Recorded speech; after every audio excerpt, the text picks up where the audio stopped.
Hallelujah. मेरे प्रिय भाइयों बहनों, एक बार फिर से आप सब लोगों का परमेश्वर के महान और मूल्यवान सामर्थी वचनों को सुनने के लिए आपका वेलकम है, स्वागत है। एक बात ध्यान से सुनना, क्योंकि पवित्र आत्मा मुझसे बराबर एक बात कह रहा है, वो ये कि बहुत सारे लोग वचन पर ध्यान नहीं देते हैं। उनका ध्यान कमेंट करने में रहता है। इनसे कह दे कि इनको कुछ नहीं मिलेगा। मेरी एक बहन बता रही थी कि भैया हम लोग आपका वचन सुनते थे तो कमेंट डिस्टर्ब करते थे, तो हम क्या करते थे, कमेंट हटा देते थे और हम वचन सुनते थे। हालेलुया। कमेंट करने के लिए मैं मना नहीं कर रहा हूं, लेकिन परमेश्वर के आत्मा ने मेरे मन में डाला है। उसने बोला है कि जब आप जब कमेंट करते हो ना, तो आपका ध्यान उसी में रहता है और आप शायद कमेंट देखते रहते हो दूसरों के, जो चलते रहते दूसरों के, तो आप जो मैं सुना रहा हूं वो आपके पल्ले नहीं पड़ रहा है। हालेलुया। कई बार ऐसा होता है, हम कमेंट करते रहते हैं और कमेंट किसी दूसरे ने अगर किया है तो वैसे ही कमेंट मुझे भी करना है, होड़ लगी रहती है। होड़, बराबरी करने की कोशिश करते हैं हम, बराबरी। ये नहीं होना चाहिए। हाँ, आप वचन सुन रहे हो, वचन सुनते सुनते कोई बात आपको स्पर्श कर गई, आपका हक बनता है कि आप आमीन लिखो। आपको मालूम है हर जगह आमीन लिखना जरूरी नहीं है और हर जगह हालेलुया लिखना जरूरी नहीं है।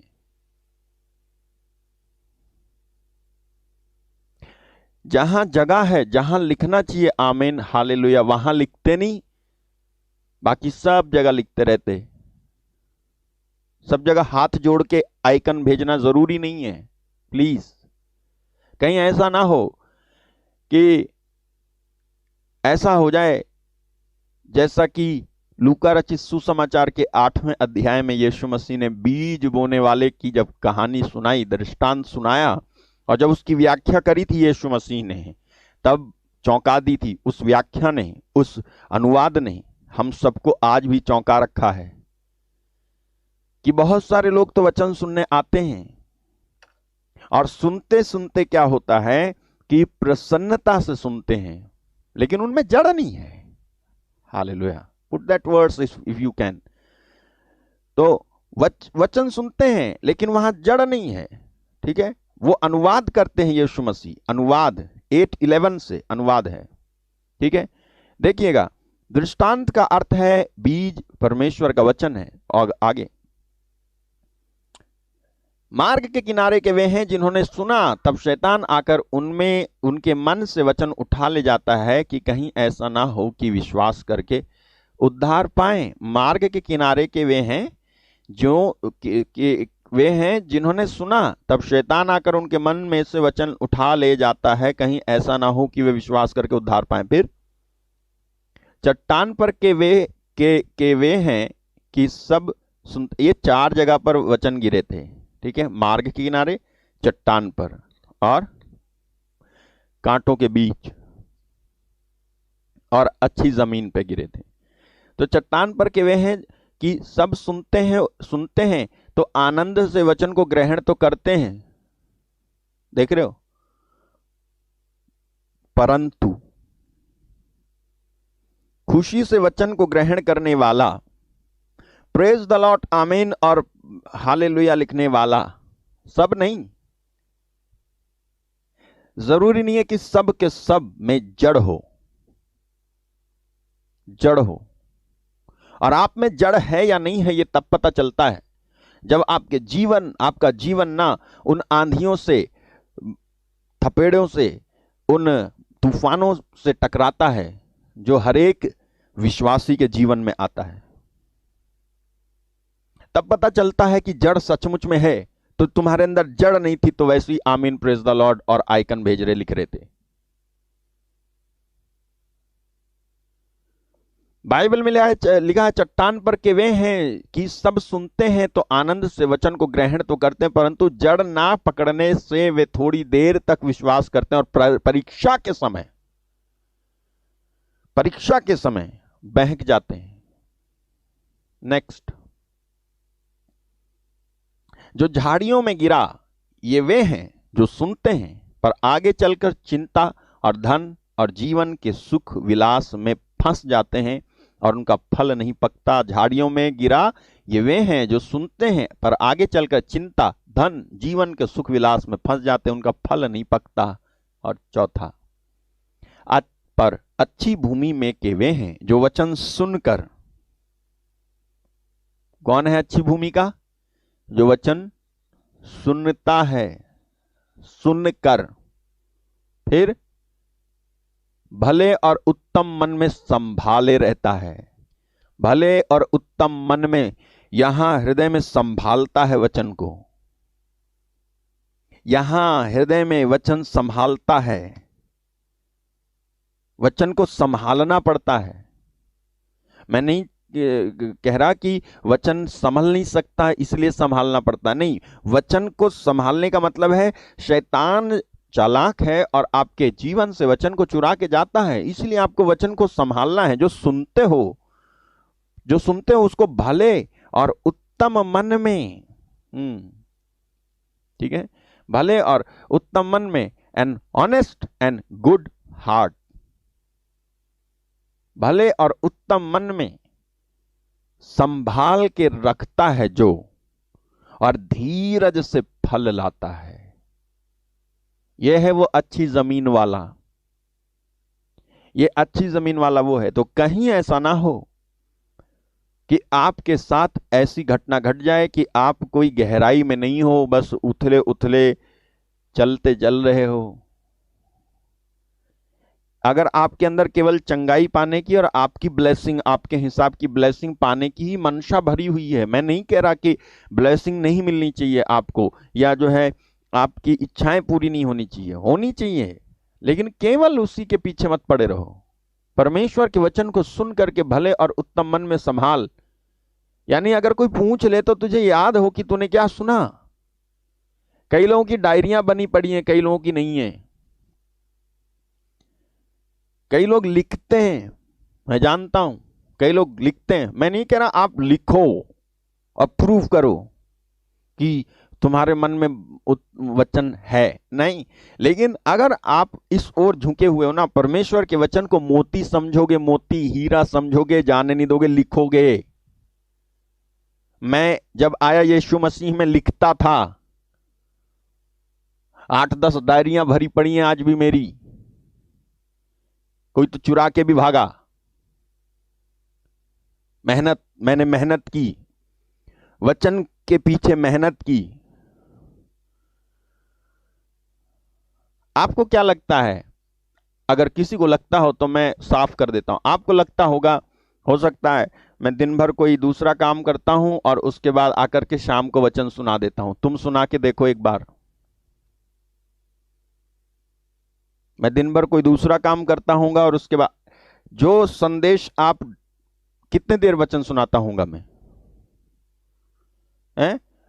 मुश्किल से 1 घंटा, 1 घंटा 20 मिनट, 30 मिनट, या 1 घंटे में ही। 1 घंटे के प्रवचन के पीछे मेरा पूरा दिन का मनन चिंतन होता है। प्रभु के सामने बैठता हूं। कई लोगों के फोन नहीं उठाता हूं तो लोग सोचते हैं कि फोन नहीं उठा रहे, देखो नंबर तो दे दिया हमारा, फोन नहीं उठा रहे, देखो नंबर तो दे दिया हमारा, फोन नहीं उठा रहे। आपका फोन इसलिए नहीं उठा रहा हूं क्योंकि मैं प्रभु की उपस्थिति में बैठा हुआ हूं। मेरा प्रभु की उपस्थिति में बैठने से तुम्हारा बिना फोन उठाए काम हो जाएगा। इसका मतलब यह नहीं कि मैं फोन नहीं उठाऊंगा ना। परमेश्वर की उपस्थिति में बैठता हूं, परमेश्वर की उपस्थिति में बैठता हूं, मेरे भाई मेरी बहन,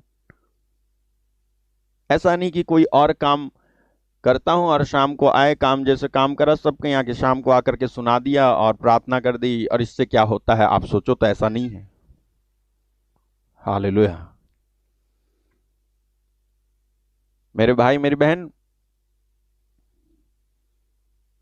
वचन सुनना इसीलिए जरूरी है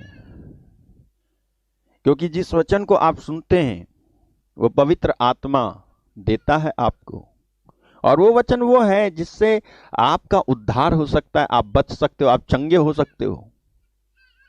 मुझे इससे कोई लेना देना नहीं कि आप ये समझो ये समझो। आप बहुत सारे, मैं आपको बता रहा हूं, परमेश्वर के सेवक के बहुत सारी छिपे हुए हिस्से रियली आप नहीं जान पाओगे, कभी नहीं जान पाओगे, कभी नहीं जान पाओगे। हाँ, आप ये जरूर जान पाओगे, उन्होंने हमारा फ़ोन नहीं रिसीव किया, उन्होंने हमारे मैसेज का रिप्लाई नहीं किया, उन्होंने जो है ईमेल का रिप्लाई नहीं किया, ये कैसी मिनिस्ट्री चलाते हैं, उनको कब फ़ोन करो तो एक दीदी उठाती हैं, बा डा डा डा डा। आप कभी नहीं जान पाओगे।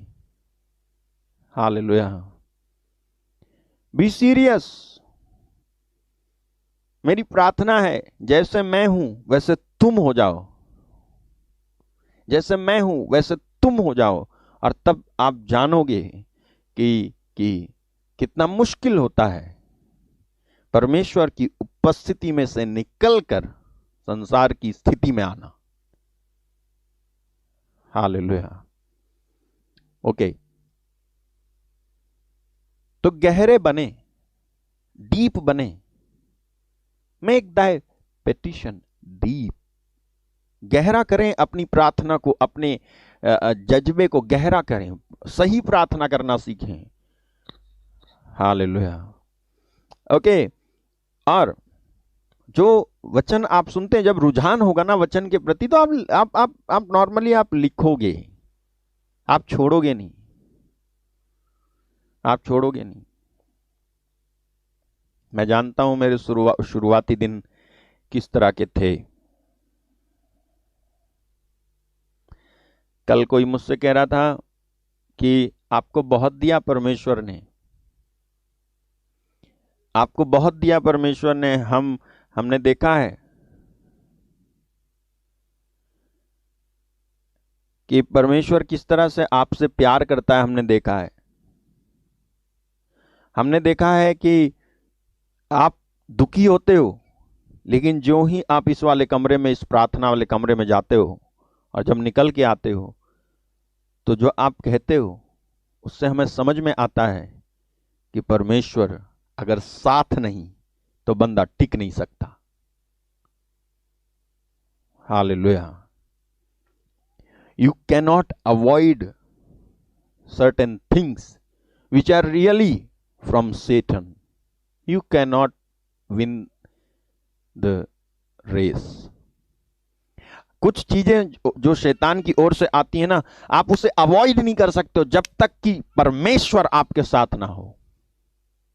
हालेलुया। ओके,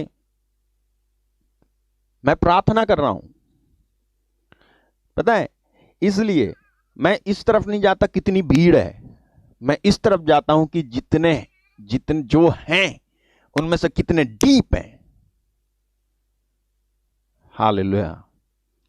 मैं इस तरफ जाता हूं, जो जितने भी हैं उनमें से कितने गहरे हैं, गहराई की तरफ कितने हैं। हालेलुया। परमेश्वर के साथ रिश्ते में कितने हैं, परमेश्वर के साथ एक कितने हैं, कितने लोग सचमुच में डीप हैं, वो कि प्रभु तेरे लिए जीवन भी हाजिर है। मुश्किलों और परीक्षाओं के समय खड़े रहें। आंखों में आंसू जरूर आए हैं, कोई समझ ले कि अरे यार दुख हो रहा है, दुख हो रहा है, तो वो कहे दुख तो हो रहा है, लेकिन मुझे विश्वास है कि मैं इसमें से बाहर निकलूंगा। हालेलुया। रोना, ये नहीं कि रोना बुरी बात है ना, रो, लेकिन अपनी हिम्मत मत खो। रो, लेकिन अपनी मजबूती को खत्म मत कर। रो, लेकिन ये जान रख कि तेरा परमेश्वर तेरे संग है। हालेलुया। ओके, मैंने आपको बताया कि एक व्यक्ति को, एक विश्वासी को, नंबर एक विश्वासी को, नंबर 2 एक मसीही को, क्योंकि विश्वासी मैं उनको कह रहा हूं जिन्होंने अभी तक बपतिस्मा नहीं लिया, केवल विश्वास किया यीशु मसीह में। जिन्होंने बपतिस्मा लिया उनको कह रहा हूं मसीही। तो एक विश्वासी को, एक मसीही को 3 गलतियां नहीं करनी चाहिए। आज मैं तीसरी बताऊंगा। पहली गलती नहीं करनी चाहिए, अगर आप करोगे आप जो है परमेश्वर के स्वर्ग को खो दोगे, अपने हिस्से को, अनंत जीवन को खो दोगे, उसकी उपस्थिति आपसे चली जाएगी। वो पहली बात क्या है? अविश्वास। अगर आप अविश्वास में कायम रहो, और जितना तुम्हें अविश्वास में कायम नहीं रहना चाहिए उससे ज्यादा समय आपका अविश्वास में कायम रहने में रह गया, तो परमेश्वर की उपस्थिति, स्वर्ग, अनंत जीवन खो जाएगा, आप पाओगे नहीं।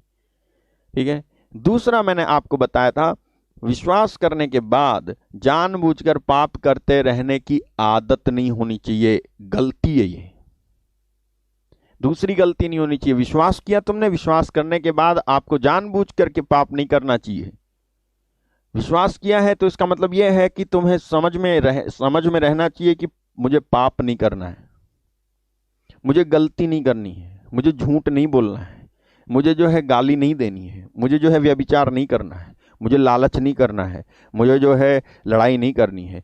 मुझे जो है वो कह रहा है तो कहने दो, उसकी तरह मुझे बनने की जरूरत नहीं है। मेरा परमेश्वर मेरी लड़ाई लड़ेगा, मुझे बदला लेने की जरूरत नहीं है। मेरा परमेश्वर मेरे लिए प्रबंध करेगा, मुझे ज्यादा भाग दौड़ करने की और उतनी करने की जरूरत नहीं जितना जरूरी है नहीं। तो ये विश्वास करने के बाद जानबूझ के आप पाप ना करें। और तीसरी गलती आपको कभी कभी कभी कभी नहीं करनी, कभी नहीं करनी, और वो है पवित्र आत्मा की निंदा, जो आपको कभी नहीं करनी। पवित्र आत्मा की निंदा, पवित्र आत्मा की निंदा। आप जाओ मार्क चैप्टर 3 वर्स 29, मार्कुस रचित सुसमाचार अध्याय 3 वचन मार्कुस 3:29।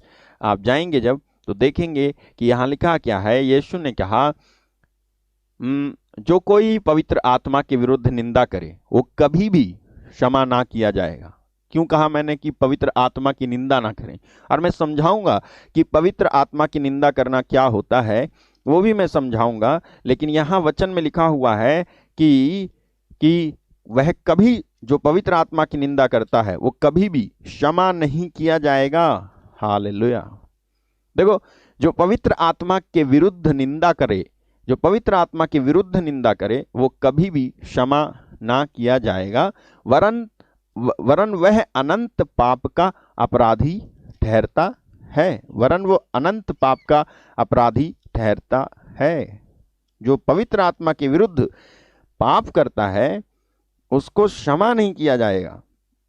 जो कोई पवित्र आत्मा के विरुद्ध पाप करता है उसको माफ नहीं किया जाएगा। हालेलुया। ठीक है। जानते हैं आप, पवित्र आत्मा के विरुद्ध में वे सब पाप आते हैं जो मिथ्या हैं और जानबूझकर पवित्र आत्मा के व्यक्तित्व तथा कार्यों के विरुद्ध बोली जाती हैं, अथवा पवित्र आत्मा के कार्यों को शैतानी कार्य कहा जाता है। यह पवित्र आत्मा की निंदा है। ओके। और यहां पर परमेश्वर कहता है कि ऐसे ये जो पवित्र आत्मा की निंदा करता है ना, उसको क्षमा नहीं किया जाएगा। और आप अगर इसमें आएंगे, इसी में मत्ती यही है ना 3:29 में जब आप हैं तो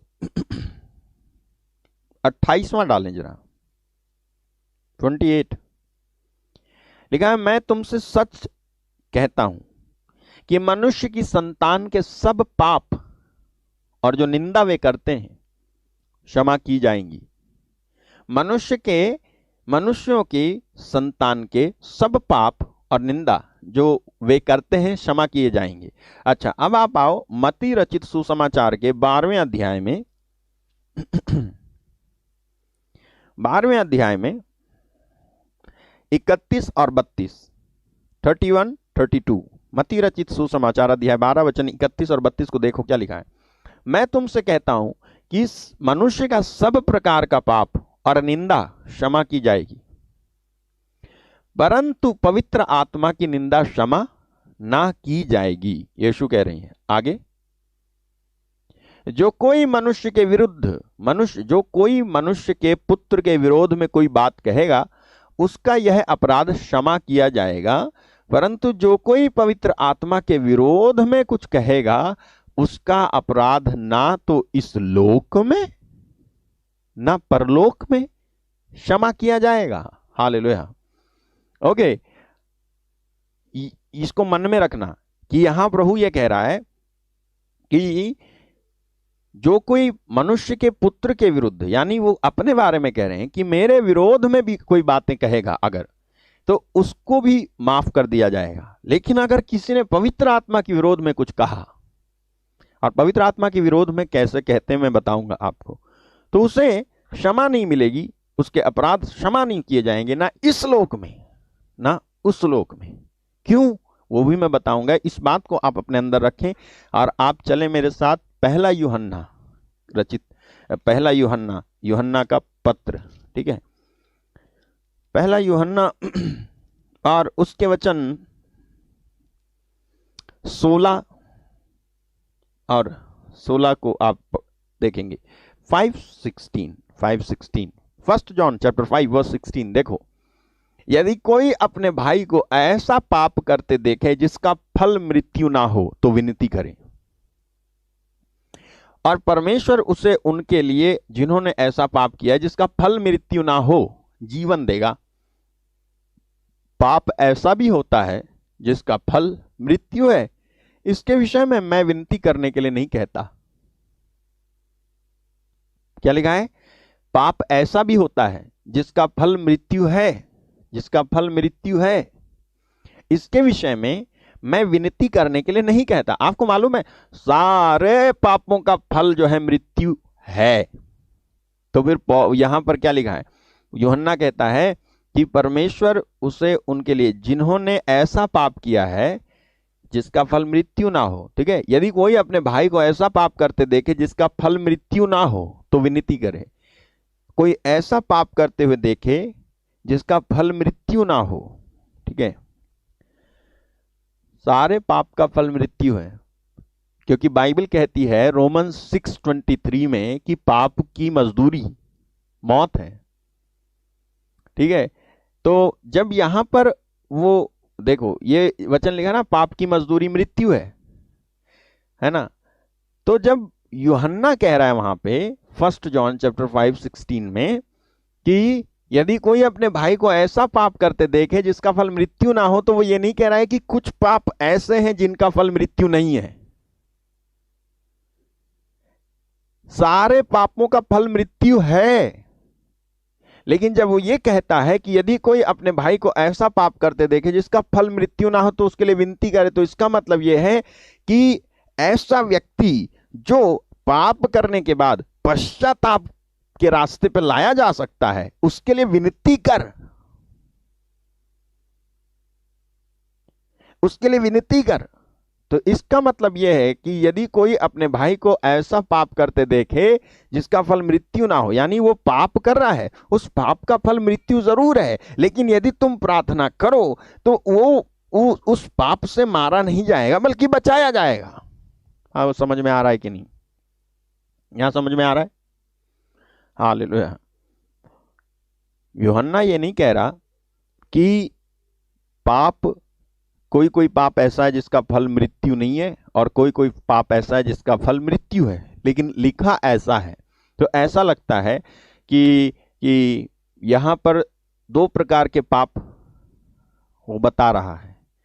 यहां पर जिस पाप के विषय में वो कह रहा है ना, जिस पाप का फल मृत्यु है, उसका मतलब ये कह रहा है टोटली कंडम्ड, ठीक है, टोटली कंडेम्ड, पूरी तरह से, यानी उसके लिए तय है कि वो नरक जाएगा। एक ऐसे व्यक्ति के लिए जिसके लिए तय है कि नरक जाएगा, उसके लिए प्रार्थना करने की जरूरत नहीं है। आपको याद है बाइबल में परमेश्वर ने यिर्मयाह को मना किया कि प्रार्थना मत कर, इसके लिए, इस प्रजा के लिए प्रार्थना मत कर। आपको मालूम है बाइबल में कई लोगों से परमेश्वर ने कहा कि इनके लिए प्रार्थना मत कर। क्यों? क्योंकि उनके लिए तय था कि वो जो है नरक जाएंगे। जिसने टिकट कटा लिया कि वो नरक जाएगा, उसके लिए प्रार्थना करने से वो बचेगा नहीं, वो जाएगा ही। आपको समझना चाहिए, आपको समझना चाहिए कि कुछ लोग ऐसे हैं, ठीक है, माफ कीजिएगा, मैं कहना नहीं चाहता ऐसे, लेकिन मैं कह रहा हूं कि वचन के आधार पे कुछ लोग ऐसे हैं जिन्होंने नरक जाने का टिकट कटा रखा है, जो नरक जाने की पूरी कोशिश कर रहे हैं। परमेश्वर उनको लाख बचा रहा है, मालूम है आपको? है, परमेश्वर उनको लाख बचाने की कोशिश कर रहा है। परमेश्वर किसी के द्वारा समझा रहा है, तो कोई टीवी प्रोग्राम शायद वो देख रहे हैं, या तो कोई मिरेकल सर्विस देख ली या कुछ देख लिया, फिर भी उनका मन कठोर बना हुआ है। वो मन बदलना नहीं चाह रहे हैं, वो परिवर्तित होना नहीं चाह रहे हैं, वो चेंज होना नहीं चाह रहे, वो एडमेंट है अपने नेचर में, और continue they are pushing themselves towards hell. लगातार वो कह रहे हैं नहीं, ये जो कर रहे हैं ये धोखा है, ये जो दिखा रहे हैं ये सब झूठ है, ये जो कर रहे हैं झूठ है, this is something they have, वो माइंड घुमा दिया है, ऐसे कर रहे हैं ये लोग नाटक करते हैं, नाटक करते हैं, ऐसा कुछ नहीं होता, कुछ नहीं होता, दुष्ट आत्मा वगैरह कुछ नहीं निकलती, नाटक होता है, ये सब ये पैसे दे करके करते हैं। ऐसे लोगों के लिए यूहन्ना कहता है प्रार्थना मत करो, बल्कि जबकि बाइबल में यीशु मसीह ने हमें सिखाया है कि परमेश्वर नहीं चाहता कि किसी का सर्वनाश हो। सुन रहे हो आप? परमेश्वर नहीं चाहता कि किसी का सर्वनाश हो। जब परमेश्वर नहीं चाहता किसी का सर्वनाश हो, ठीक है, तो फिर ये कौन लोग हैं जिनके लिए प्रार्थना करने से यूहन्ना मना कर रहा है? ये वो लोग हैं जो जानबूझकर, ये वो लोग हैं जो किसी भी तरह से, ये वो लोग हैं जो परमेश्वर के पुत्र का बलिदान व्यर्थ करते और उसको पैरों से रौंदते हैं। ठीक वैसी जैसा कि हिब्रू चैप्टर 10 वर्स 26 से 29 तक में लिखा हुआ है, इब्रानी अध्याय 10 वचन 26 लिखा हुआ है। ये वो लोग हैं जो परमेश्वर के पुत्र को, ये वो लोग हैं जो सच्चाई की पहचान प्राप्त करने के बाद यदि हम जानबूझकर पाप कर रहे हैं, पापों के लिए फिर कोई बलिदान बाकी नहीं। दंड का एक भयानक बाट जो होना, आग का ज्वलन बाकी है जो विरोधियों को भस्म कर देगा। जब मूसा की व्यवस्था का ना मानने वाला 2 या 3 गवाहों के आधार पर बिना दया के मार डाला जाता था, तो सोच लो कि वह कितने और भी भारी दंड के योग्य ठहरेगा जो परमेश्वर के पुत्र को पांवों से रौंदा, जिसने परमेश्वर के पुत्र को पांवों से रौंदा, वाचा के लहू को तुच्छ समझा, जिसके द्वारा वो पवित्र किया गया था और अपवित्र जाना, और अनुग्रह के आत्मा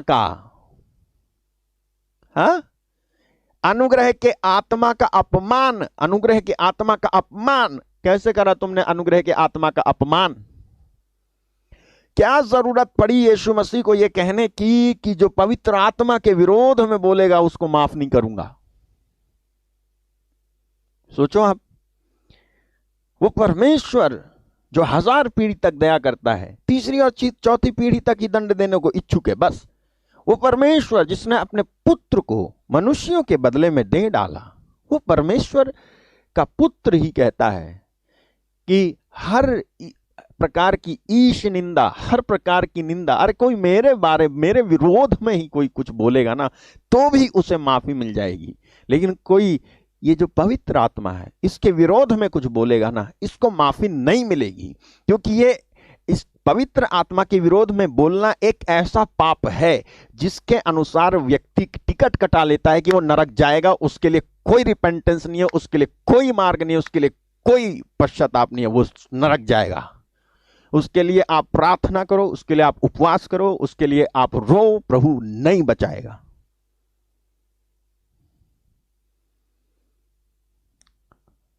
और आज के इस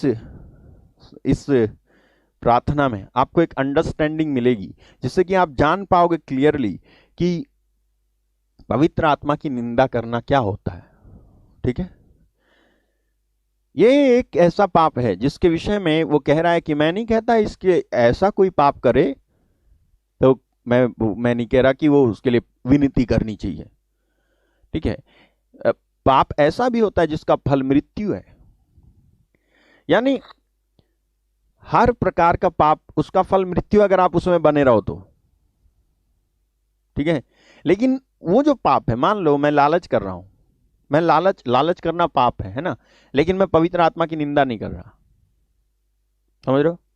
मैं चोरी कर रहा हूं, चोरी करना पाप है, लेकिन मैं पवित्र आत्मा की निंदा नहीं कर रहा हूं, लेकिन चोरी कर रहा हूं और लालच कर रहा हूं, और मैं अपने चोरी करने और लालच करने के पाप में बना रहूं, तो भले ही मैंने पवित्र आत्मा की निंदा नहीं की, लेकिन अगर मैं चोरी और लालच करने के पाप में बना रहा तो भी मर जाऊंगा, क्योंकि सारे पापों का फल मौत है। सारे पापों का फल मौत है। अच्छा, ये जो पाप है, ये पाप जो है, ये अक्सर वो लोग करते हैं जो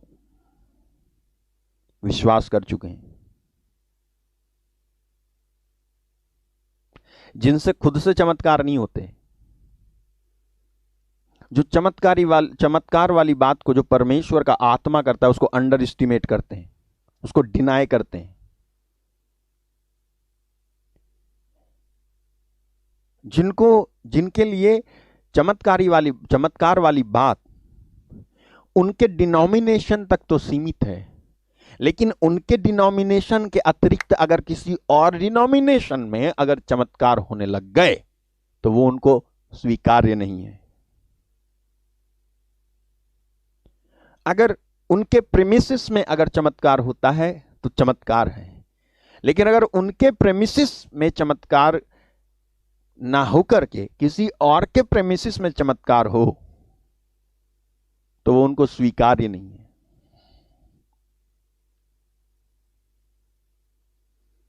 वो चमत्कार वाली बात को अंडर एस्टिमेट करते हैं, एक ये। दूसरा, वो इसलिए अंडर एस्टिमेट मतलब कि इनकार करना, ना ये कोई चमत्कार नहीं है।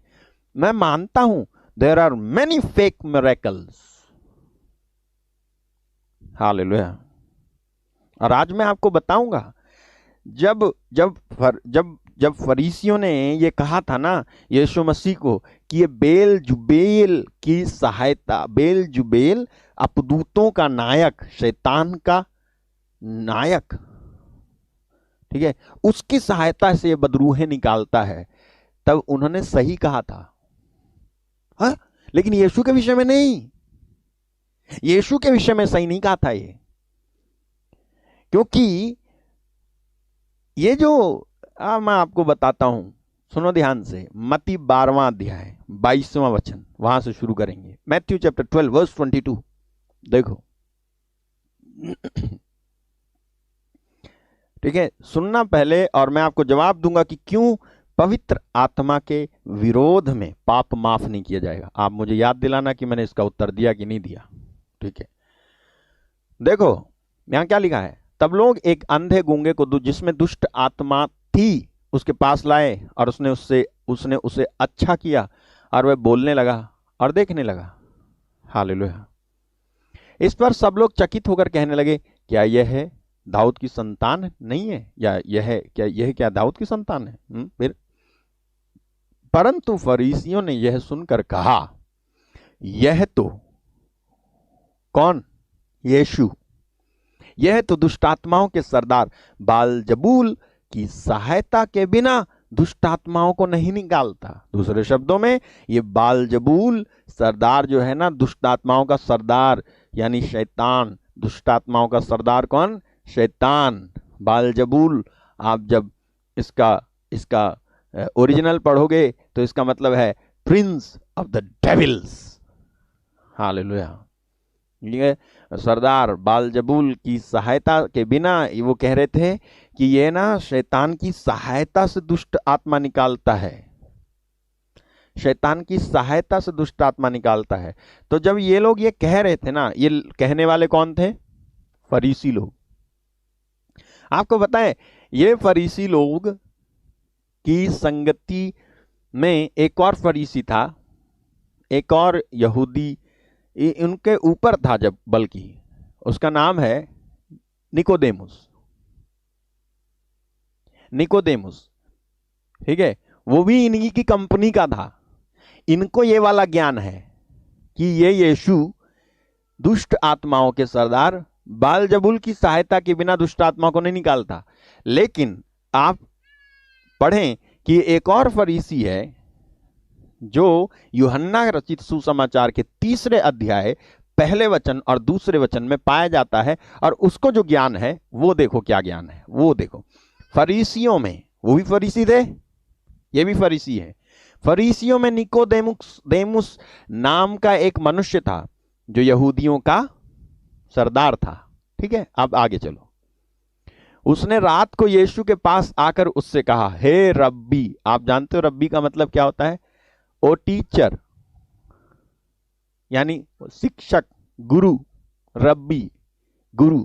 वो यहूदियों का सरदार है, ठीक है, वो अपने आप में भी कुछ था, लेकिन वो यीशु से कहता है हे रब्बी, हे गुरु। हम जानते हैं कि तू परमेश्वर की ओर से गुरु होकर आया है, और कोई इन चिन्हों को जो तू दिखाता है, यदि परमेश्वर उसके साथ ना हो तो नहीं दिखा सकता। वो भी फरीसी थे जो कह रहे हैं कि ये बेलजुबल के सहायता से, बेलजुबेल की सहायता से दुष्ट आत्माओं को निकालता है। ये भी फरीसी है।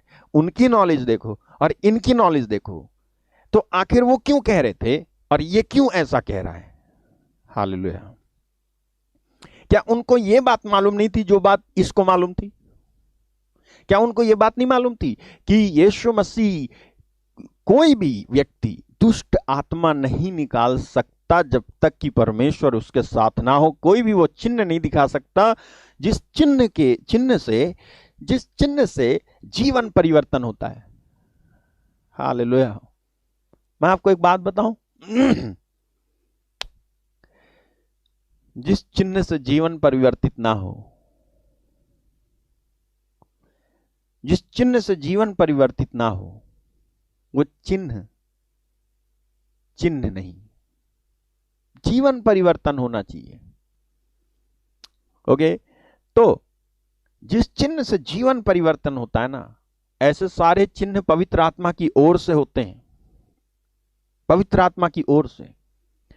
आप चमत्कार वाली बात को, या परमेश्वर जो है चमत्कार करता है, इस वाली बात को आप इनकार करते हो अगर, ठीक है, ये बोल करके नहीं वो बेकार है, वो सब झूठ है, ऐसी होता है, वैसी होता है। देखो ये मैंने समझाया आपको कि लोग कहते हैं कि हमारे जीवन में वरदान हो या ना हो, आशीष हो या ना हो, हम कुछ कर सकें, चमत्कार जैसा कुछ कर सकें या ना कर सकें, इसकी जरूरत नहीं है, हम प्यार से जीते हैं तो काफी है। आप इतना कहो कि हम प्यार से जीते हैं तो ठीक है, लेकिन आप वो कह करके ये क्यों कह रहे हो? बात यही है, आप वो क्यों कह रहे हो? अरे वो चमत्कार कर रहा है तो करने दे, लेकिन तू नहीं कर पा रहा तो वो क्यों कह रहा है कि हम चमत्कार ना करें, कोई बात नहीं, हम प्रेम से जिए वही काफी है। प्रेम से जीने के लिए भी ना तुम्हारे साथ चमत्कार होना चाहिए, नहीं तो तुम्हारा प्यार करके फंस जाओगे, और परमेश्वर का प्यार नहीं होगा, तुम्हारा होगा। तुम्हारे प्यार में लोगों को जोड़ भी लोगे, तोड़ भी दोगे। तब जब ये फरीसी, देखो यहां पे ये फरीसी है जिसका नाम है निकोदेमुस, वो कहता है, क्या कहता है? कहता है हम जानते हैं, हालेलुया, हम जानते हैं, वी नो, प्लूरल बहुवचन, वो कहता है वी नो, हम जानते हैं। हम मतलब मैं अकेले नहीं, बल्कि मेरे साथ में जो है ना वो भी जानते हैं कि कोई भी ये चिन्ह, कोई भी ये चमत्कार, ये दुष्ट आत्माओं को निकालना कर नहीं सकता जब तक उसके साथ परमेश्वर ना हो। इसका मतलब यदि तुम करते हो प्रभु जी, आप करते हो गुरु जी, अगर आप करते हो तो इसका मतलब इसलिए करते हो क्योंकि परमेश्वर तुम्हारे साथ है, और ये बात हम जानते हैं। हालेलुया। तो जब हम जानते हैं तो निकोदेमुस जी, आप रात में क्यों आए हो?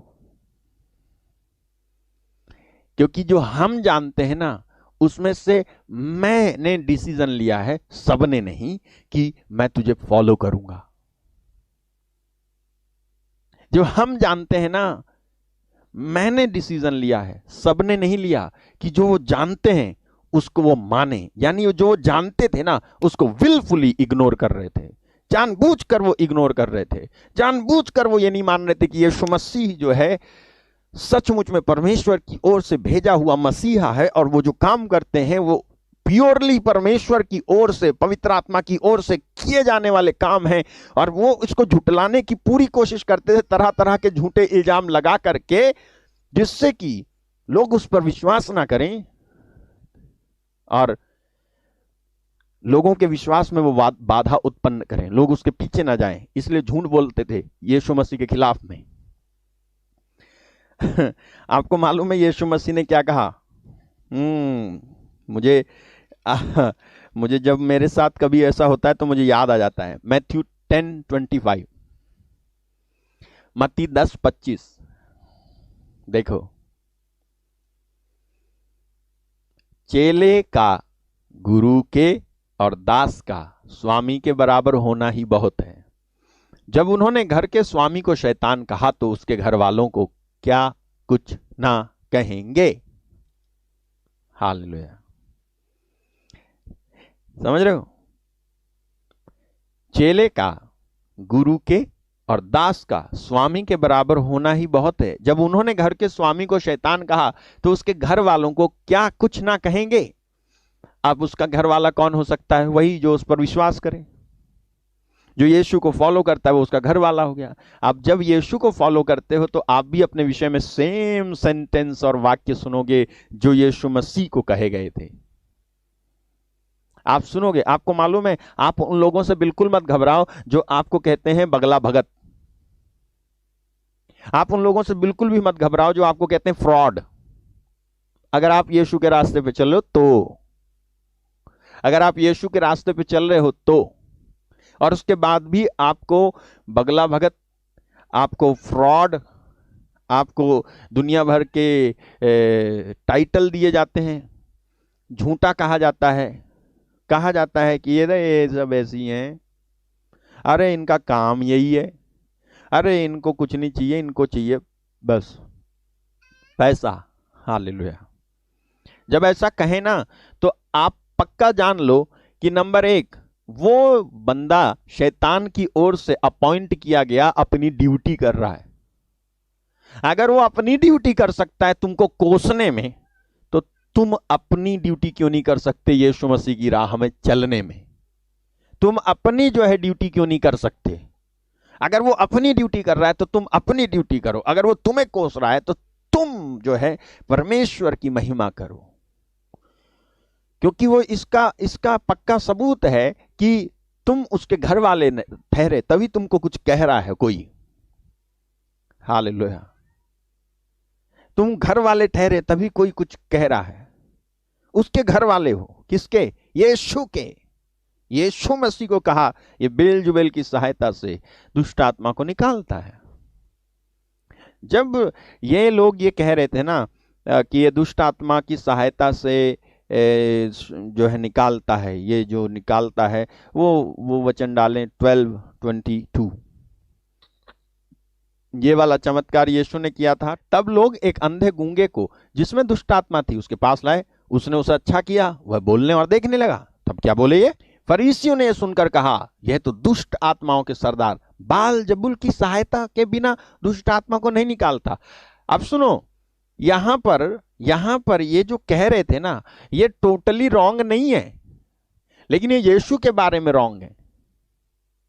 यीशु के बारे में ये सोच रहे थे कि ये शैतान की सहायता से दुष्ट आत्मा निकालता है, ये तो रॉन्ग थे। यहां पर ये रॉन्ग है, लेकिन यही बात अगर ये उनके लिए लागू कर देते जो थे इनके चेले, जिनका जिक्र यीशु मसीह ने किया है आगे, तो ये बिल्कुल सही थे। मैं दिखाता हूं आपको, आप जो है, मैं दिखाता हूं आपको। Thank you Jesus, hallelujah. ठीक है, अब देखना यीशु मसीह का उत्तर सुनो। 24 के बाद 25 डालो। यीशु ने उनके मन की बात जानकर उनसे कहा, जिस किसी राज्य में फूट होती है वो उजड़ जाता है, और कोई नगर या घराना जिसमें फूट होती है बना ना रहेगा। ध्यान से सुनना, इंपॉर्टेंट है, इंपॉर्टेंट है, इंपॉर्टेंट है।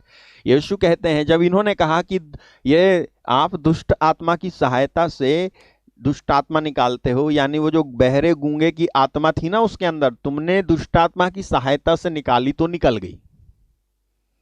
तो यीशु समझाते हैं, जिस किसी राज्य में फूट होती है वो उजड़ जाता है, और कोई नगर या घराना जिसमें फूट होती है बना ना रहेगा। आगे, यदि शैतान ही शैतान को निकाले तो वह अपना ही विरोधी हो गया है, फिर उसका राज्य कैसा बना रहेगा। ठीक, अब देखो यीशु क्या कहते हैं,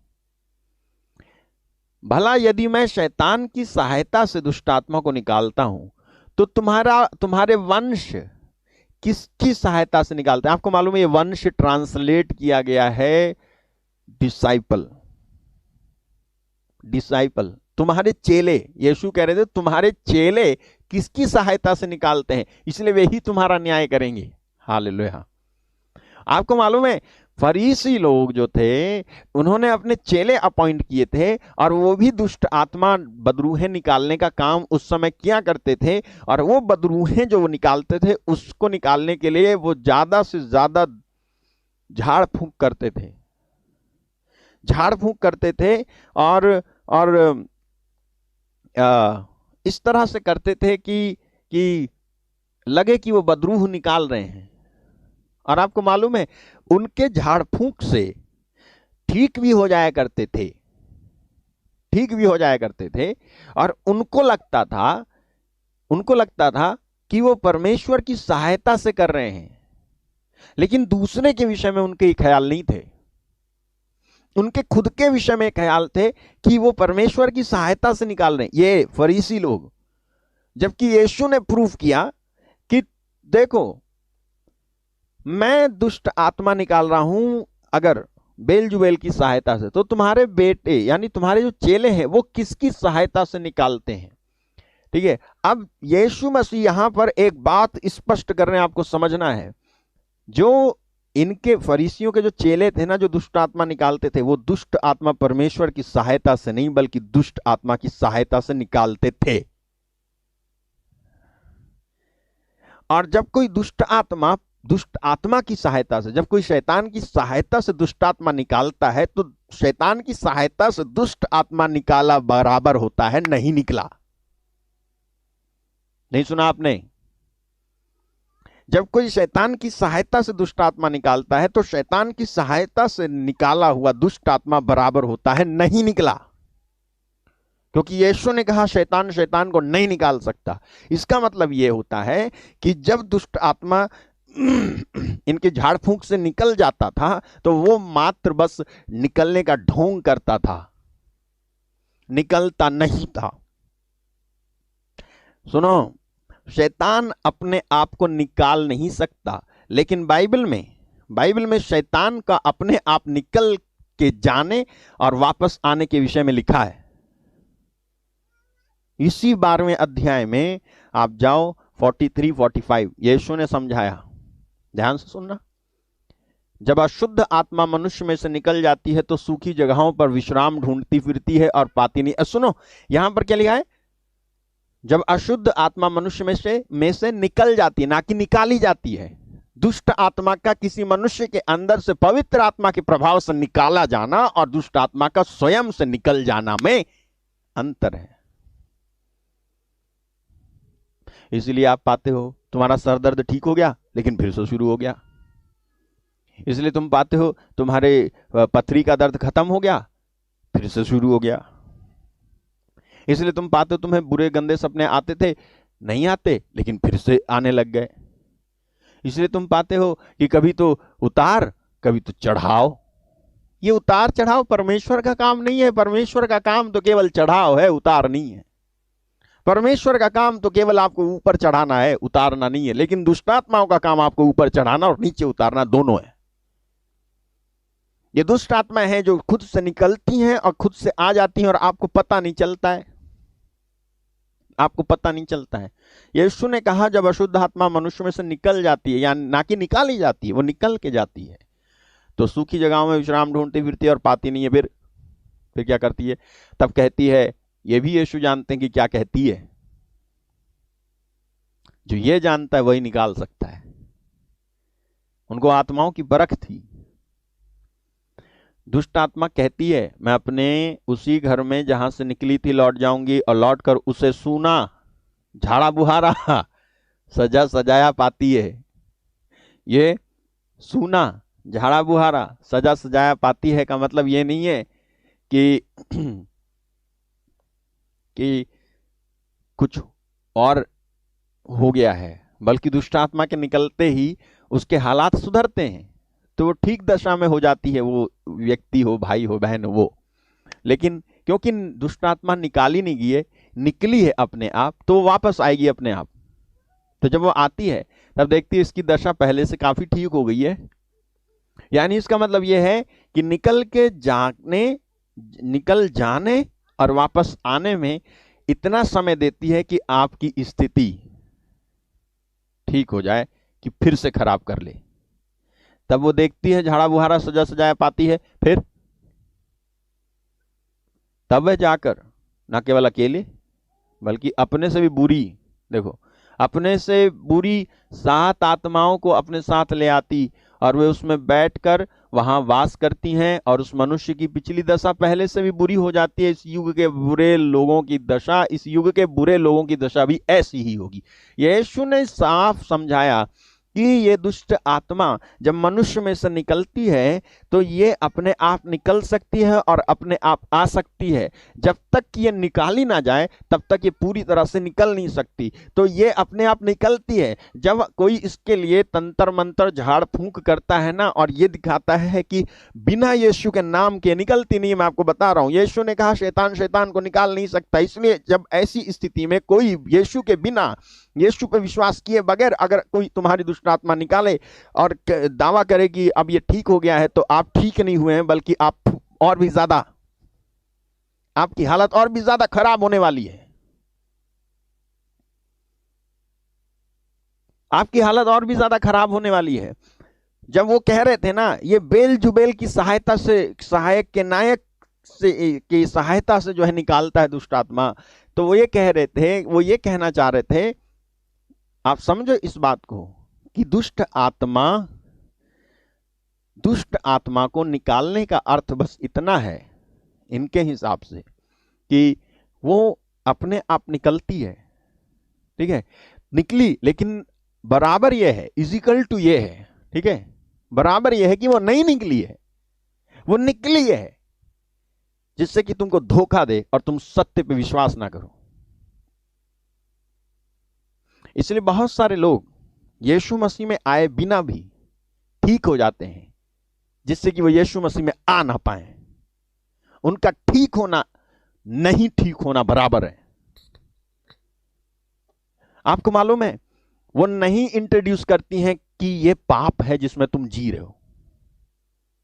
मैं आपको बताऊं, मैं जब यीशु मसीह में नहीं आया था, तो मैं खुद जो है एक जादू टोना करने वाले के पास गया था। मैं उस समय की बात बता रहा हूं, जब मैं विश्वास में नहीं आया था, मैं खुद गया था। जब मैं गया तो उसने नहीं कहा कि अपने पाप छोड़ो, उसने नहीं कहा तुम्हारे गुनाह छोड़ो, उसने नहीं कहा यीशु के नाम से पश्चाताप करो। उसने बोला क्या परेशानी है, हमने कहा कि परेशानी क्या है महोदय, परेशानी ये है कि जो हमारा घर का एक सदस्य है उसका दिमाग सही करना है। हमारे घर का एक सदस्य है, उसका दिमाग सही करना है। बोले क्या करना है? बोले मैंने कहा वो जो है बहुत लड़ाई वड़ाई करते हैं, तो कुछ ऐसा कर दो कि कंट्रोल में रहे। बोले हो जाएंगे, इतने पैसे लगेंगे, हो जाएंगे। मैं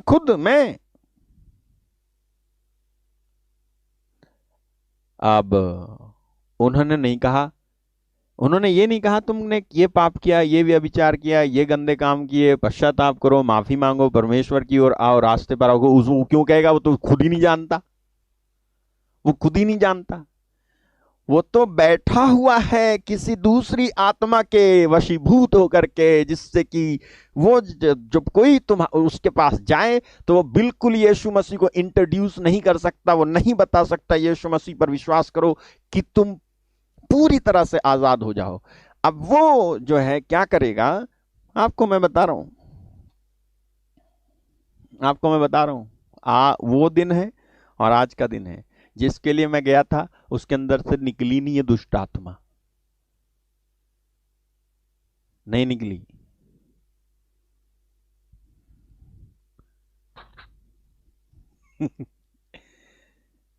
मुझे समझ में आया आज क्यों नहीं निकली, क्योंकि उसने दुष्ट आत्मा की सहायता से ये ढोंग रचा कि निकल गई, ठीक हो गई, लेकिन ठीक नहीं हुई, नहीं निकली। तब जब वो कह रहे थे ना फरीसी लोग, तो वो ये संकेत दे रहे थे कि जो शैतान होता है, शैतान अपने फायदे के लिए निकल जाता है, अपने फायदे के लिए आपको ठीक कर सकता है, अपने फायदे के लिए आपका लाभ कर सकता है, आप अपने फायदे के लिए आपको जो है बढ़ा सकता है। उसके फायदे के लिए उसने यीशु से कहा था अगर तू मेरे आगे झुके तो मैं तुझे सब कुछ दे दूंगा, अपने फायदे के लिए। उसका फायदा क्या है मालूम है? कि वो तुमको यीशु से जुदा करके, उसके स्वर्ग से जुदा करके, पाप के रास्ते पे ही चलाए, पवित्रता के रास्ते से, धार्मिकता के रास्ते से आपको जुदा करके नरक में खींच के ले जाए। ये उसका फायदा है। इसलिए इस फायदे में अगर आपको ठीक भी करना पड़े तो क्या प्रॉब्लम है? आपको समझ में आ रहा है मैं क्या कह रहा हूं? ओके, हम आगे बढ़ते हैं और आप ध्यान से सुनना, ठीक है? बाइबल में क्या हुआ, यीशु मसीह ने कहा जिस किसी राज्य में फूट होती है वह उजड़ जाता है, और कोई नगर या घराना जिसमें फूट होती है बना ना रहेगा। यदि शैतान ही शैतान को निकाले तो वह अपना विरोधी हो गया है, फिर उसका राज्य क्यों कर बना रहेगा? फिर उसका राज्य कैसे बना रहेगा? तो शैतान को नहीं निकाल सकता, सबसे पहली बात। लेकिन कुछ केसेस हैं जिसमें शैतान अपने आप निकलता है अपने फायदे के लिए, क्योंकि वो देखता है कि अगर मैं नहीं निकला तो इसको सलाह देंगे यीशु के पास ले जाओ, इसको यीशु के पास ले जाएंगे तो यीशु तो पक्का इसको आजाद कर देंगे, तो क्यों ना मैं इसमें से निकल जाता हूं, जिससे कि लगे कि ये ठीक हो गया है और ये इसको कहीं ना ले जाए। ठीक है, अब देखो क्या होता है, अब देखना क्या होता है। 28वां वचन यदि आप पढ़ें, यीशु कहते हैं यदि मैं परमेश्वर के आत्मा की सहायता से दुष्ट आत्माओं को निकालता हूं, परमेश्वर के आत्मा की सहायता से दुष्ट आत्माओं को निकालता हूं, तो परमेश्वर का राज्य तुम्हारे पास आ पहुंचा है। यीशु मसीह कह रहे हैं कि मैं तुम्हारी गलतफहमी है कि मैं दुष्ट आत्मा के नायक की सहायता से निकालता हूं दुष्ट आत्माएं। शैतान की सहायता से मैं नहीं निकालता, ये जो तुमने देखा अभी गूंगी बहरी आत्मा निकली, बल्कि मैं तो पवित्र आत्मा की सहायता से निकालता हूं। और क्यों उनको कह रहे थे? क्योंकि वो थे जो निकोदेमुस के साथ में थे, साथ के थे, और वो जानते थे कि यीशु मसीह जो कर रहे हैं वो सही कर रहे हैं। विलफुली यानी जानबूझकर वो यीशु मसीह के करने को शैतान की ओर से करना कह रहे थे। यीशु मसीह जो कुछ कर रहे थे वो पवित्र आत्मा की ओर से कर रहे थे, पवित्र आत्मा की ओर से कर रहे थे। और इसलिए देखिएगा क्या लिखा हुआ है, आप आगे जाएंगे जब 31वां वचन, तब यीशु मसीह ने कह दिया कि मैं तुमसे कहता हूं कि मनुष्य को सब प्रकार का पाप और निंदा की क्षमा की जाएगी। मनुष्य का सब प्रकार का पाप और निंदा क्षमा की जाएगी, परंतु पवित्र आत्मा की निंदा क्षमा ना की जाएगी। क्योंकि जब तुम ये कह रहे हो मुझे, मैंने पवित्र आत्मा की सहायता से, रियल में मैंने पवित्र आत्मा की सहायता से दुष्ट आत्मा को निकाला है, लेकिन तुम कहते हो कि मैंने पवित्र आत्मा की सहायता से नहीं, बल्कि मैंने दुष्ट आत्मा की सहायता से निकाला है, मैंने शैतान की सहायता से निकाला है। तो तुम जानबूझ करके पवित्र आत्मा की निंदा कर रहे हो, जिसके द्वारा, जिसकी शक्ति से मैं निकाल रहा हूं। और तुम कोई वो नहीं हो जो अनजाने में कर रहे हो ऐसा, तुम वो हो जो जानते हो कि मैं परमेश्वर की आत्मा की सहायता से दुष्ट आत्माओं को निकाल रहा हूं, लेकिन तुम जानबूझ करके इस बात को इग्नोर कर रहे हो। और वो कौन थे मालूम है? कौन से क्लास थे वो ऐसी क्लास नहीं थी जो जानती नहीं थी, अरे वो थे जो सब जानते हैं। आज मालूम है सबसे ज्यादा पवित्र आत्मा के कामों की निंदा करने वाले वो लोग हैं जो जानते हैं यीशु मसीह को, जो जानते हैं। अपना चैनल खोल के बैठे हैं, वीडियो बनाते रहते हैं पास्टरों की,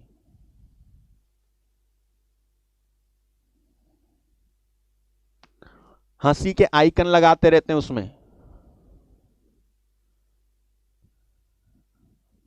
खुद से तो हुआ नहीं कुछ, लेकिन उसके बारे में उनको बोलने के लिए वक्त है। किसी के साथ भी तुम नाम जोड़ दो उसका, किसी के साथ भी कुछ कर दो, और जो है वो समझते हैं कि सत्य का ज्ञान उनको है, उनको नहीं है। उनको है सत्य का ज्ञान, उनकी वीडियो बनाते रहेंगे और उनके बारे में बोलते रहेंगे, और कहां से ला करके कौन सी चीज बोलते रहेंगे, बताते रहेंगे, जो कि सरासर गलत है, सरासर गलत है। ठीक है, अगर तुमको लगता है वो गलत है तो तुमको सही करो ना। तो सही, तुम्हारे हिसाब का सही करना यह है कि बीमार पड़ा रहे, लेकिन तुम ना उस बीमार को ठीक नहीं कर सकते, तुम उस बीमार को केवल सुना सकते हो, है ना, कुछ थियोरेटिकल बात सुना सकते हो। आपको मालूम है यीशु के वचन में क्या लिखा हुआ है? लिखा हुआ है परमेश्वर का राज्य बातों में नहीं बल्कि कामों में है। Why you are only just talking, do something, करो कुछ, क्यों नहीं करते हैं? करो उसके लिए।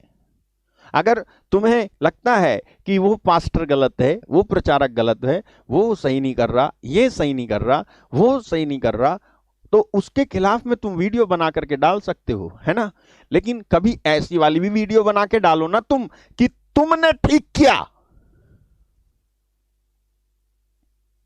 है, तुमने ठीक किया। क्या बिल्कुल भी चंगाई नहीं होती है? बिल्कुल भी चंगाई होती नहीं है। आज पवित्र आत्मा यूज नहीं कर रहा लोगों को, बिल्कुल भी चंगाई नहीं होती है? बिल्कुल भी ठीक नहीं होते क्या रोगी? लेकिन तुमको इससे मतलब नहीं है, तुम जानते हो सब कुछ। मैं बता रहा हूं आपको, ठीक है, मैं आपको नहीं कह रहा हूं, मैं कह रहा हूं ऐसे क्लास के लोगों को, ऐसे लोगों को जो जानते हैं सब कुछ, जानबूझ करके they deny the power, they accept the religion, they deny the power of it। वो भक्ति का स्वांग रचेंगे, उसकी शक्ति को ना मानेंगे, और नहीं मान रहे। केवल भक्ति नहीं चाहिए, केवल टॉकिंग नहीं चाहिए, केवल प्रीचिंग नहीं चाहिए, डू समथिंग। हालेलुया, करके दिखा, बोल और हो लोगों के साथ। और सच्चाई तो यह है, जो सच में पवित्र आत्मा की ओर से काम कर रहा है ना, वो तुम्हारी कभी वीडियो बना के नहीं डालेगा, तुम जरूर उसकी डालोगे। यही है फर्क। सुना आपने? जो सच में पवित्र आत्मा का काम कर रहा है ना, उसको इससे भी मतलब नहीं है कि तुमने जब उसकी वीडियो बना के डाली ना तो कितने फॉलोवर हो गए या कितने लाइक हो गए तुम्हारे। उसको इससे मतलब नहीं है। वो कभी भी तुम पे अटैक नहीं करेगा। लेकिन मैंने पाया है हमेशा ऐसे लोग उस पर अटैक करते हैं जो पवित्र आत्मा की ओर से काम कर रहा है। अगर वो करप्ट है, ठीक है, चलो ले लो कि करप्ट है, वो गलत है, वो तो तो तो तुम ऐसे सही करोगे? हैं? कभी अपने व्यूअर्स को कहो कि आइए हम उस भाई के लिए प्रार्थना करें। और फिर ये व्यूअर्स को ऑनलाइन आकर के कहने की भी क्या जरूरत है? तू अकेले में कर ले प्रार्थना। हालेलुया। मुझसे मत कहना ये बात। क्यों? क्योंकि मैं जो कर रहा हूं वो अलग है। तुम उसके कभी दूर दूर तक नहीं आ सकते। हालेलुया। Thank you Jesus. देखो रोमन्स 14:4 ध्यान से सुनो। तू कौन है जो दूसरे के सेवक पर दोष लगाता है? उसका स्थिर रहना या गिर जाना उसके स्वामी ही से संबंध रखता है, वरन वह स्थिर ही कर दिया जाएगा, क्योंकि प्रभु उसे स्थिर रख सकता है। दूसरे के सेवक पर दोष लगाता है। तू कौन है? मेरे भाई मेरी बहन, मैं ये क्यों कह रहा हूं? क्योंकि लोग पवित्र आत्मा के कामों का विरोध कर रहे हैं जब किसी के द्वारा हो रहा है। तो मैंने पाया है लोग उसकी वीडियो बना के डाल देंगे, उसकी वीडियो बना के डाल देंगे, उसके खिलाफ में जो है डाल देंगे। आपको मालूम है वो सिंगल वॉइस है, सिंगल वॉइस। ये बंदा ये नहीं देखता कि उस व्यक्ति वो व्यक्ति जो है, चाहे तो वो व्यक्ति भी ऐसा कर सकता है और तुमसे ज्यादा फॉलोवर्स हैं उसके, कर सकता है वो, लेकिन वो नहीं करता है। क्यों? क्योंकि पवित्र आत्मा इसकी इजाजत नहीं देता। हालेलुया। उल्टे आप क्या करते हो मालूम है? जब आप निंदा करते हो तो आप क्या करते हो? आप ना unknowingly you are promoting the one whom you are criticizing। तुम जिसकी निंदा कर रहे हो आप उसे प्रमोट कर रहे हो। जिनको पता नहीं वो जाकर उसको देखेंगे, और अगर वो जाके उसको देखेंगे तो पवित्र आत्मा उसको पकड़ लेगा, वो चेंज हो जाएगा। क्योंकि परमेश्वर उसके साथ है, तुम्हारे साथ नहीं है। एक दिन तुम पाओगे कि तुम गलत थे। झूठ ज्यादा दूर तक ट्रेवल नहीं करेगा, लेकिन सच्चाई करेगी। सच्चाई बहुत दूर तक ट्रेवल करेगी, और उसकी दूरी इतनी बड़ी है ना कि जो है तुम कभी बराबरी नहीं कर सकते। सावधान। यीशु ने कहा, आपको मालूम है इसके अलावा आप क्या करोगे? यीशु ने कहा ऐसे व्यक्ति को माफी नहीं मिलेगी, क्योंकि पवित्र आत्मा के कामों की निंदा करते हैं। चाहे कोई न्यूज चैनल हो, मीडिया हो कोई।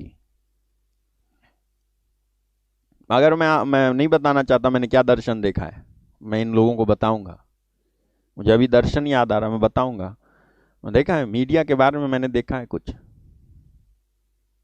वो होगा तब बताऊंगा मैं आपको। हालेलुया। कोई न्यूज चैनल हो, यीशु मसीह के द्वारा किया जाने वाले काम को तुम स्क्रूटिनाइज करते हो, लेकिन तुम्हारा नेता भ्रष्ट होता है, तुम कभी स्क्रूटिनाइज नहीं करते। विधवाओं का हक खा जाते हैं, तुम कभी स्क्रूटिनाइज नहीं करते, कभी नहीं दिखाते अपने चैनल पे। लूट के ले जाते तुम कभी नहीं दिखाते। अन्याय होता रहता तुम कभी नहीं दिखाते। तुम पक्षपात करते हो, तुम जो है एक तरफा हो, तुम्हारे अंदर बैलेंस नहीं है, तुम पक्षपात करते हो। परमेश्वर ये सब देख रहा है, और इसलिए तुम्हारे ऊपर उसका न्याय बरपेगा। हालेलुया। अब ध्यान से सुनो आप। यीशु ने कहा 28 में क्या नहीं 31 में, यीशु ने कहा कि मैं तुमसे कहता हूं मनुष्य का सब प्रकार का पाप और निंदा क्षमा की जाएगी, परंतु पवित्र आत्मा की निंदा क्षमा ना की जाएगी। पवित्र आत्मा की निंदा क्या है मालूम है? पवित्र आत्मा के द्वारा किए गए कामों को टाइटल देना कि यह शैतान ने किया है, यह है पवित्र आत्मा की निंदा। पवित्र आत्मा ने, रियल में पवित्र आत्मा ने काम किया। यीशु कह रहे हैं देख सही है, देख तू मेरी निंदा कर ले चलेगा, तू मेरे बाप की निंदा कर ले, मेरे पापा पिता, चलेगा, स्वर्ग दूतों को तू बुरा भला कह दे चलेगा, लेकिन जैसे ही तूने पवित्र आत्मा को कुछ कहा, पवित्र आत्मा की निंदा की, नहीं चलेगा। पवित्र आत्मा ने जो कुछ किया उसके किए को तू कहता है कि ये जो है वो क्या क्या दुष्ट आत्मा कर रही है, ये जो है ये बुद्धि खराब कर रहे हैं लोगों की, या जो है ये रिलीजन चेंज करवा रहे हैं, आप ऐसा कह रहे हो ना। हालेलुया। जब तुम ऐसा कह रहे हो तब तुम क्या कर रहे हो ना, तुम पवित्र आत्मा की, मेरी नहीं, यीशु ने कहा मेरी निंदा कर ले चलेगा, बुरा भला कह ले, मुझे जितना कहना है कर ले, किसी की भी निंदा कर दे चलेगा, लेकिन तू निंदा कर गया पवित्र आत्मा की, ये तो नहीं चलेगा।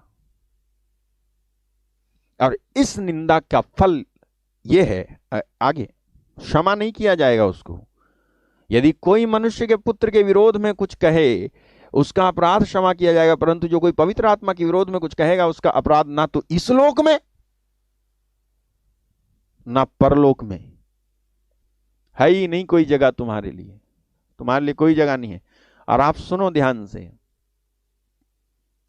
आपको मालूम है क्यों परमेश्वर के आत्मा की निंदा माफ नहीं की जाएगी? मालूम है क्यों? बहुत ही सुंदर उत्तर मुझे मिला। क्यों माफ नहीं करेगा परमेश्वर? हालेलुया। देखो, पवित्र आत्मा मनुष्य को क्षमा देने के लिए परमेश्वर की ओर से अंतिम और एकमात्र उपाय है। अगर पवित्र आत्मा किसी को पाप के लिए कन्विंस ना करे या पाप के लिए कायल ना करे पवित्र आत्मा, तो कोई पश्चाताप नहीं कर सकता। तो पवित्र आत्मा मनुष्य को क्षमा देने के लिए परमेश्वर की ओर से अंतिम और एकमात्र उपाय है। ठीक है, यह पवित्र आत्मा है जो परमेश्वर के प्रतिनिधि के रूप में परमेश्वर से विनती करके उसका पक्ष, किसका? एक पापी का पक्ष परमेश्वर को रखता है। होली स्पिरिट, पवित्र आत्मा, सुन रहे हो? और जब कोई पवित्र आत्मा के द्वारा किए जाने वाले कामों को दुष्ट आत्मा का काम बताता है या कहता है, तो वो एक ऐसा पाप करता है कि वो क्षमा नहीं किया जा सकता, क्योंकि पवित्र आत्मा जो उसके लिए विनती कर सकता था और उसको परमेश्वर से उद्धार और पापों की क्षमा पाने में मदद कर सकता था, उसकी ही निंदा की और शैतान कहा, तो अब इसके पाप की माफी के लिए पिता से विनती कौन करेगा? सुना आपने? पवित्र आत्मा की निंदा की माफी नहीं मिलेगी। क्यों नहीं मिलेगी? क्योंकि तुमने पवित्र आत्मा के खिलाफ में शब्द बोले हैं। आपको मालूम है, पवित्र आत्मा के खिलाफ में आप यीशु मसीह पर विश्वास करने से पहले कुछ बोल दो, माफ कर देगा, क्योंकि तब तो आपको कुछ पता नहीं है। 1 तिमोथी चैप्टर 1 वर्स 13 में लिखा हुआ है कि जब मैं नहीं जानता था तो मुझे क्यों माफी मिली? क्योंकि मैं नहीं जानता था। ठीक है, वो कहता है मैं तो पहले निंदा करने वाला, सताने वाला, अंधेर करने वाला था, तो भी मुझ पर दया हुई, क्योंकि मैंने अविश्वास की दशा में बिना समझे बूझे ये किया था। लेकिन अब समझे बूझे कर रहा है, तो समझ बूझ के कर रहा है पवित्र आत्मा की निंदा है, तू समझ बूझ के जानबूझ के कर रहा है। पवित्र आत्मा जो मनुष्य को क्षमा दिलाने के लिए परमेश्वर की ओर से एकमात्र और अंतिम उपाय है, उसी के खिलाफ में, उसी के विरुद्ध में तुम बोलते हो, तब यही पवित्र आत्मा तो है ना जो तुम्हारे पापों के लिए परमेश्वर से विनती और प्रार्थना करके तुम्हें माफी दिलवाता है। यही पवित्र आत्मा है तो है जो तुमको अपने पापों पर पश्चाताप हो के लिए कायल करता है। जब तुमने इसी के विरुद्ध पाप किया, जब तुमने इसी के खिलाफ में बोला है ना, तब तुम्हारे लिए विनती पिता से कोई नहीं करेगा पवित्र आत्मा के सिवाय, कोई भी नहीं। आपको मालूम है आज तक जितना भी लोगों का मन परिवर्तन हुआ, वो सारा मन परिवर्तन होने के पीछे पवित्र आत्मा की सहायता है। उन लोगों के मन परिवर्तन के पीछे सहायता है। आपको मालूम है जितनी भी प्रीचिंग हुई है, उस प्रीचिंग के पीछे पवित्र आत्मा की मदद शामिल है। जब कोई इस पवित्र आत्मा को, जिसका काम एक ही है कि वो परमेश्वर को और उसके पुत्र को ग्लोरीफाई करे, जब कोई इस पवित्र आत्मा के विरुद्ध बोलता है, उसकी निंदा करता है। आपको मालूम बहुत सारे लोग ये पवित्र आत्मा कौन होता है, ये क्या होता है, वो क्या होता है, ये होता है पवित्र आत्मा, वो होता है पवित्र आत्मा, इसको कहते हैं पवित्र आत्मा, ये निंदा करते हैं। मतलब आप जो कमेंट कर रहे हो, आप जो बोल रहे हो, आप जो कह रहे हो ना, the way you are saying determines your destiny. किस तरह से तुम कहते चले जा रहे हो, तुम्हें डर तक नहीं लग रहा। हालेलुया। पवित्र आत्मा की मजाक उड़ा लो, निंदा कर लो। अब ये कर कौन रहे हो, कौन हो तुम? जानकार, अनजान नहीं हो, जानकार। तुम्हें आपको मालूम है कई सारे लोग यीशु मसीह को मानते हैं, लेकिन आज तक उनके ऊपर पवित्र आत्मा नहीं उतरा है। उनको मालूम तक नहीं है व्हाट इज पावर, उनको पता तक नहीं है। हालेलुया। आप जानते नहीं हो पवित्र आत्मा को, और आप जो है जो जानते हो बस वो रिलीजन है तुम्हारा, रिलीजन जानते हो, तुम नहीं जानते पवित्र आत्मा कौन है। उस पवित्र आत्मा की निंदा करते हो ये बोल के, अरे ये जो चंगाई होती है ये कोई पवित्र आत्मा की ओर से ये चंगाई, हालांकि सचमुच में हुई है वो। हालेलुया। सचमुच में कोई ठीक हुआ है, सचमुच में कोई अन्य भाषा बोल रहा है, तुम कहते अरे ये सब जो है ढोंग कर रहे हैं। सचमुच में कोई जो है पवित्र आत्मा के आवेश में हिल रहा है और तुम कह रहे हो मैन्युपुलेट कर रहे हैं, दिमाग चल गया इनका, ये कह रहे हो। आप क्या कर रहे हो मालूम है? आप एक ऐसा पाप कर रहे हो जिसके लिए विनती, प्रार्थना, जिसके लिए कोई भी चढ़ावा काम नहीं करेगा, कोई भी चढ़ावा काम नहीं करेगा। मैं बता रहा हूं आपको, as a Christian, as a believer, dare to do this mistake. एक मसीही, एक विश्वासी होने के नाते इस गलती को करने से बाल बाल बचो। करने दो दूसरों को, क्योंकि वो उनका तय है, उन्होंने टिकट कट चुका है, वो जो है नरक जाएंगे, टिकट कट चुका है। न्याय नहीं कर रहा मैं, लेकिन बाइबल कहती है ऐसा, तो मैं क्या करूं? मैं किसी का न्याय नहीं कर रहा, ठीक है। कोई भी नरक जा सकता है, चला जा सकता है, अगर वो अपने पाप में कायम रहे तो। मेरे भाई मेरी बहन, सबसे पहली गलती आप ना करना अविश्वास, उसके बाद विश्वास करने के बाद जानबूझ करके पाप, और उसके बाद पवित्र आत्मा की निंदा करके तो बिल्कुल भी गलती मत करना, क्योंकि इस वाले पाप की माफी नहीं मिलेगी, इस वाले पाप की माफी नहीं मिलेगी। उम्मीद करता हूं आपको कुछ तो समझ में आया होगा, नहीं सब कुछ समझ में आया तो आपको कुछ तो समझ में आया होगा कि पवित्र आत्मा की निंदा करना क्या होता है। सीधी सी बात, पवित्र आत्मा की निंदा करना यह होता है कि पवित्र आत्मा ने सचमुच में किसी को हील किया, चंगा किया, और तुम डिनाई कर रहे हो उसको, तुम इनकार कर रहे हो उसको, तुम कह रहे हो नहीं जी ये नहीं होता। तुम जो है जांच पड़ताल कर रहे हो, उसमें इतनी गहरी जांच पड़ताल है। अब विश्वास कर ले, विश्वास कर ले, परमेश्वर की ओर से हुआ है। लंगड़ा खड़ा था पतरस और यूहन्ना के साथ में, और वो जांच पड़ताल कर रहे थे, कैसे चंगा किया तुमने, कैसे कर। दे वर द पीपल। ऐसे बहुत सारे लोग हैं आज भी जो इस तरह की जांच पड़ताल करके कर रहे हैं। कर लो, आपको पता चलेगा कि सचमुच में रियल मिरेकल होता है, सचमुच में वास्तव में चमत्कार होता है। मैं आपको बताऊं, बहुत सारे लोग जो ये विश्वास नहीं करते थे, आज भी नहीं करते हैं कुछ लोग, कि सचमुच में प्रभु चंगा करता है। आपको मालूम है एक और चीज, मुझे मेरे मेरे बारे में किसी ने बताया, मुझे कह रहे लोग ये कह रहे हैं इसको तो हम जानते हैं,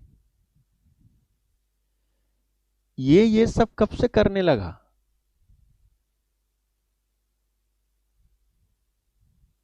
तो मैं तो हो गया अपने गुरु के बराबर, क्योंकि उसके बारे में भी सेम शब्द बोले थे।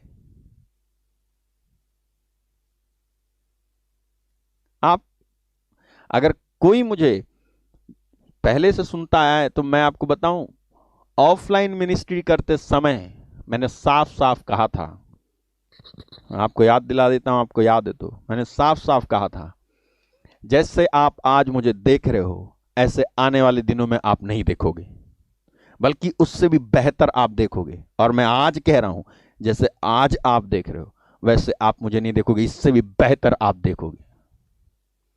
और तब ऐसा इसलिए कह रहा हूं मैं, क्योंकि आपको मैं बस ये साबित करना चाहता हूं कि परमेश्वर उठाता है तो उठाता ही चला जाता है, उठाता ही चला जाता है, उठाता ही चला जाता है। और क्या तुम में से वो बहुत सारे लोग ये नहीं कहते कि परमेश्वर आपको आशीष दे और ऊंचा उठाए? तो तुम्हारी प्रार्थना सुनी जा रही है तो तुम्हें कौन सी तकलीफ हो रही है फिर? उठने दो, बढ़ने दो। मैंने देखा है एक व्यक्ति, वो अशोक मार्टिन हो या कोई भी हो सकता है, जरूरी नहीं है कि उसका कल जैसा था वैसे ही उसका आज होगा, और जैसे उसका आज है वैसे उसका कल होगा। नहीं, परमेश्वर का आत्मा जब किसी के जीवन में काम करता है तो चेंज होता जाता है। आपको मालूम, लोग कंफ्यूज हैं इस बारे में कि अभी तक वो जो है दलीमा में है, क्या है, दिलेमा है, सॉरी गलती से दलीमा निकला, दिलेमा में अभी भी लोग ना वो दिलेमा समझते हो, कंफ्यूजन है, अभी भी कंफ्यूजन में। Is it real what he is doing? Is it real? ये नाम ले रहा, इज इट रियल? हालेलुया। उसका भी ले लिया कई बार, फिर कह रहा है ये रियल है। हालेलुया। उसका ले लिया, कहते मेरे साथ कुछ हुआ नहीं, क्या रियल है? अरे यदि तू आज उसकी वाणी सुन तो अपने हृदय को कठोर ना कर। समय नजदीक है, अरे समय नजदीक है, परमेश्वर का आत्मा जोरों शोरों से उतर रहा है। मेरे भाई मेरी बहन, तैयार हो जा, प्रभु की संगति कर और प्रभु को पुकार, उसको आवाज दे, उससे कहे प्रभु मुझे स्पर्श कर, मुझे छू, मेरे साथ तू चमत्कार कर। हालेलुया।